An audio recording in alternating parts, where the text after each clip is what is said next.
नमस्कार, मी Ashish Deepak Desai, founder and director of Drishti forensic lab. तुमच्या सर्वांचे दृष्टी फॉरेन्सिक फॅमिलीमध्ये स्वागत आहे. आज आपण पाहणार आहोत प्रिन्सिपल ऑफ एक्सचेंज म्हणजे नेमके काय. हा सिद्धांत सर्वात पहिला डॉक्टर एडमंड लोकार्ट या फ्रेंच वैज्ञानिकांनी मांडला होता. याचा अर्थ दोन व्यक्ती किंवा दोन वस्तू संपर्कात येतात त्यावेळी काही ना काही अदलाबदल होते. जे गुन्हेगार ते जातो तिथे काही ना काही तो पुरावा सोड किंवा काही ना काही बरोबर घेऊन जातो. गुन्हेगारी ठिकाणी फॉरेन्सिक तज्ञ किंवा इन्व्हेस्टिगेशन ऑफिसर ह्याच गोष्टी शोधत असतात, जसे की फायबर, ब्लड, फिंगरप्रिंट्स, माती, छोटे पुरावेच गुन्हेगार ओळखण्यासाठी मदत करतात.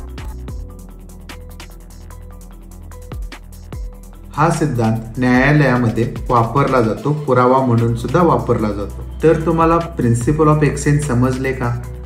तर याचं एखादं उदाहरण तुम्ही मला कमेंट बॉक्समध्ये सांगा. तुम्हाला कोणत्या वेगवेगळ्या विषयी फॉरेन्सिक मधनं माहिती हवी असेल तर तो विषय सुद्धा मला आपण कमेंट बॉक्समध्ये सांगा.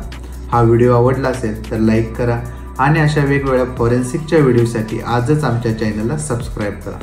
धन्यवाद.